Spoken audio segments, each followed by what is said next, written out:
Righto legends, today we're going to be banging this dual battery setup in the old Hilux to accommodate a little bit more power for some more advantage. So I've just got the best kit money could buy, the old King set. We'll see how it goes. I mean, other people use them, they must be okay. And just the old eBay mountain kit. Let's check it out. The battery's going to sit in here somewhere, so we're going to have to move a couple of these things out of the way to make some room. But yeah, it should be a pretty easy install, hopefully. Let's get into it.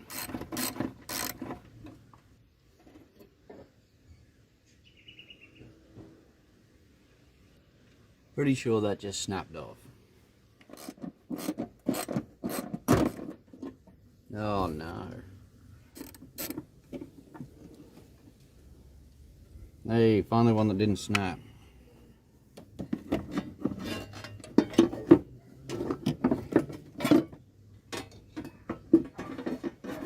Right, so the issue I'm having is this module here is supposed to go in these 4 holes that are on the bracket. It's a bit hard to see, those 4 holes there. But with the length of wires on there, they don't reach to any orientation to mount up to that. So I think what I'm going to do is just find where it sits pretty sweet here, nice and level, and then drill a couple of new holes in it and just run it like that. I mean, maybe there's a way you can get this to mount. I'm not going to pull apart the wiring harness. I'm not going to do anything that extreme. But we're just going to run with that. That'll get the job done. It's not too hard to drill a couple of holes, so.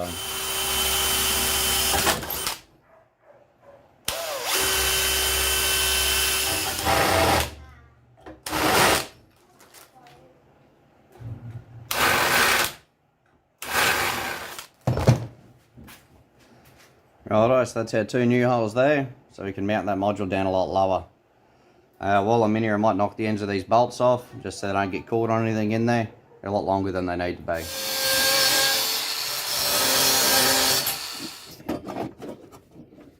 This thing's certainly a tight fit and taking full advantage of the space it's got there in its design.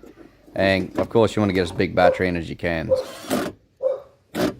This kit does mount up super secure. It'd be awesome if you had all the original bolts that go in the original bolt holes.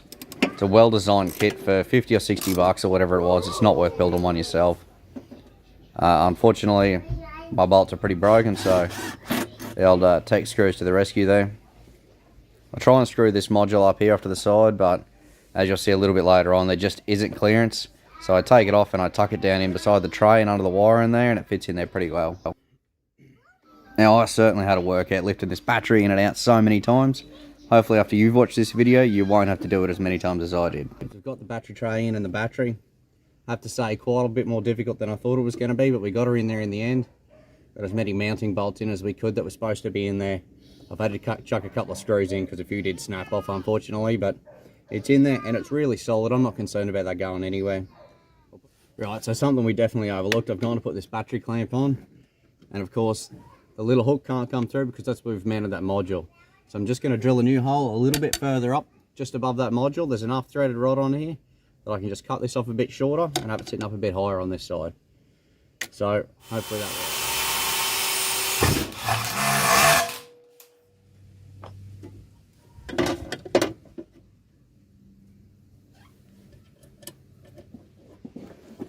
Now you got to be super careful of this plug when you're putting the battery in and out.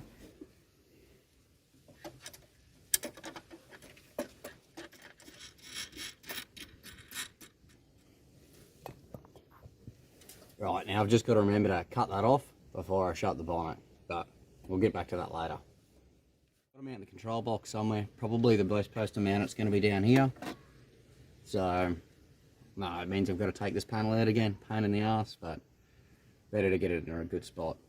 So I've just taken the back cover off and put that there to stencil around where it bolts on. So mark that. I'm going to pull this battery back out, hopefully for the last time. And yeah, pull this panel off, drill these 4 holes so we can get that mounted up nice and tight. Righto, cobbers. Check this out. I've just been reading the instructions on the old King's isolator mount. And it says, you know, 2 bolts in here, 2 bolts in here to mount it and sandwich it together. This is what they give you. The 4 stainless screws in varying lengths and types. So they're obviously not going to be any good to mount it because they're just going to shear off. I wouldn't use them. I wouldn't trust them. Also, I've noticed I've busted this open like you're supposed to, and there's 2 nuts on this one. This one's I don't know if it's missing the nut or they've just resined it in, but anyway, I'm a nut short. I think they've just resined it in, so I'll try and break that one free because I don't think I've got one that size. But put the wires in and mount it all together. I know they've got it so you can only use 2 bolts if you're going to do that, but I've got a couple of long bolts here. I keep a few bolts in the shed. So we'll just run them through, or back this way probably out of the battery tray. Try and get a washer and a nut on there, some way to secure it, because the way they suggest it's just stupid. It's not going to work, especially for us. I don't think it'll be secure enough. Well, for what we're going to do anyway in this Hilux. Now I just had to drill these holes out a little bit bigger because they weren't quite big enough for these heavy duty bolts to go through. Right, Legends, this is where we're up to. Managed to get that nut free. So I've just wired them up opposite here. I don't want them touching each other. They sort of fit out these little breakaway pieces. Got the earth coming out there. And I've gone ahead and written start on it, because once this is bolted on, you're not going to know which one's which. Hopefully it all mounts up good, because I'm sick of pulling that side trail. Make sure you leave a bit of a gap between these. I'm not quite sure on how good the insulation is, judging by the quality of everything else so far. Got it all bolted on now. I had to run a wire at either end because it's going to hit that other little module we mounted earlier. Got the earth wire here. I don't know where it's going yet. We'll find somewhere to jam it. Hopefully I'm putting this back in for the last time. I drilled a couple of extra holes over here just so we can tie the cables up nice and neat. This is just a big loop. It's a little bit unclear in the instructions, but you just want to mount this up and then see how much wire you need and cut it to suit. So we're not going to need very much because we're right next to the original battery, but I've just left it really long, you know, just in case. I don't want to go cutting it short because that's a real pain in the ass. So we'll mount this back up and we'll see how much cable we need and start cutting it off. Right, now which one says start on it? This one.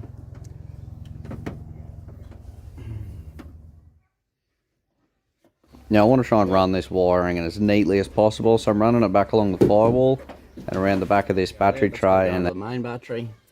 This one goes onto the positive of the auxiliary battery, and then we'll have an earth we've got to run off somewhere.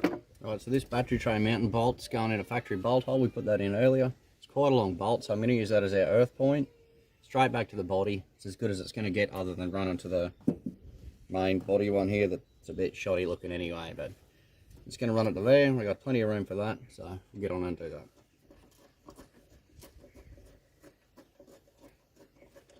Don't forget this little earth as well. We've got to do it too. If you don't have a set of these Nava wire strippers, I highly recommend them. Strip off a little bit more wire, double it over,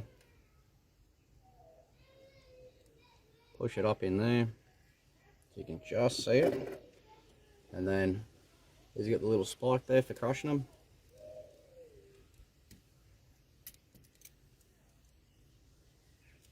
You can use other things, but that's the right tool for the job, and I'm a big believer in the right tool for the job.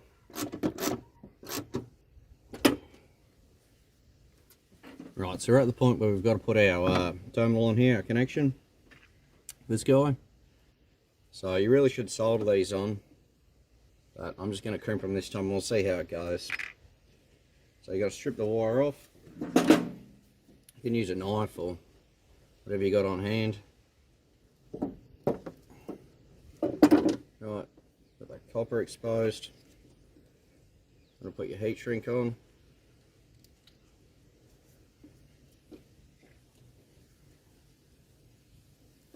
Give it a little twist up.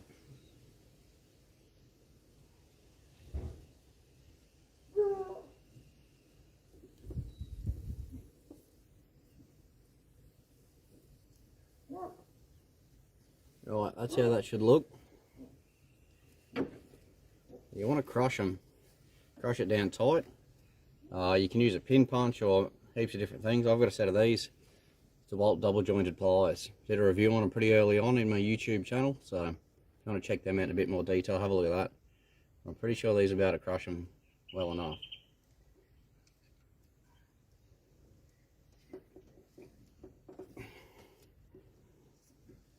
Yeah, so look at that. It's crushed it nearly completely flat. It's on there fairly secure. It's not like there's going to be anything pulling on it anyway. I'll put a little bit of shrink wrap on.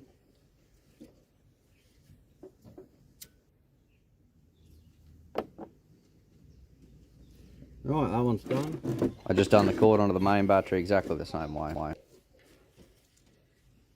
will say Kings has supplied solid brass terminals, 3 of them too if you want to replace this guy. So that's definitely a thumbs up to Kings. I know a few of these things have been a little bit dodgy so far, not quite the way I'd like them, but definitely some decent battery terminals. Not the heavy dutiest of ones, but certainly good enough for the job we're doing. A little bit concerned about the height of this with the bonnet, but you know, this kit was designed to go here.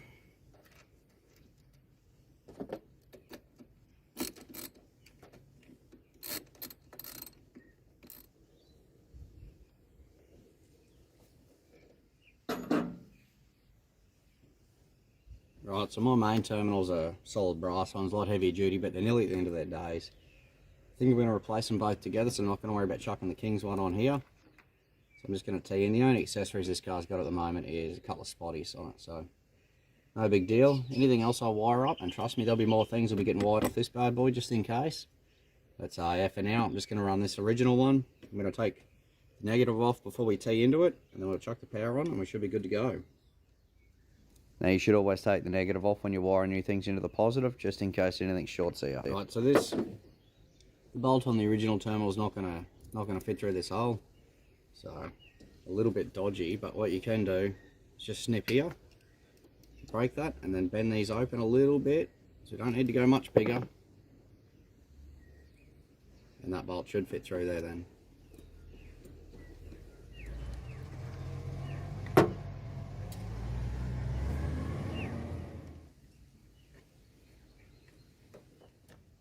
And just zip tie up any loose wires to stop them getting caught on things. Righto, legends. I bet you thought I'd forget to cut that off. Anyway, that's it all mounted up. Just got to hit the key, see if everything works. I don't have a voltmeter for the secondary battery. I don't even have one for the main battery. That'll be another video. I'll order some of them and we'll chuck some of them in the car, find somewhere to fit them and mount them up. That way we can make sure this is doing its job. Hit the key and we'll see what happens. It smells like paint in here for some reason.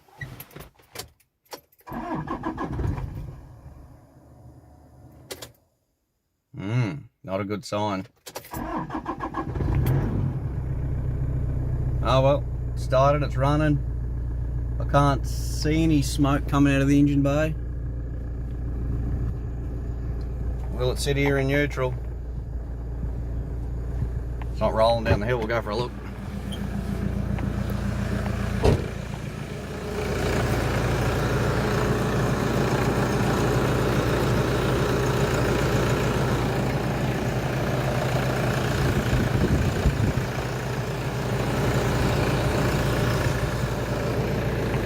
Right, well, I can't see if there's a light on or not. It's that secondary battery's probably pretty flat. It's been sitting in the shed for a long time. It's what I used to operate the little crane in here.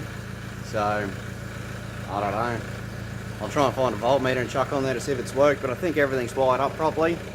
So, yeah, hopefully it's good. Like I said, we'll get some voltmeters and try it out. But, yeah guys, probably about, I don't know, 3 hours. That kit didn't quite fit the way I thought it was going to. I thought it was going to be a direct bolt in. I couldn't figure it out, so I've cut it and drilled holes in it and all that kind of crap. But we've got it to work anyway. The Kings kit, it wasn't too bad as long as the thing works. You know, it's pretty good for the money, I'd say. I'd rate it, but I'll do a review video after a couple of months. I might put it through a few potholes and we'll see if it still works. But yeah, overall pretty easy to do yourself. Don't need too many tools. Well, a drill and a grinder certainly come in handy for me today. Alright guys, thanks for watching. I'll catch you next time. Subscribe to the channel to see a bit more Hilux stuff and a bit more outdoors adventures, you know, whatever I get up to. Righto, catch this. Righto guys, I've just finished filming my installation of a dual battery system on the old N70 Hilux back there. And while I was doing it, the postman rocked up. So, if you've been following along, we've painted the interior, we've dressed it up a little bit of cosmetic stuff. We've done the dual battery system, you know, very practical if you're going to be running accessories, all that sort of stuff. And see what the postman brought.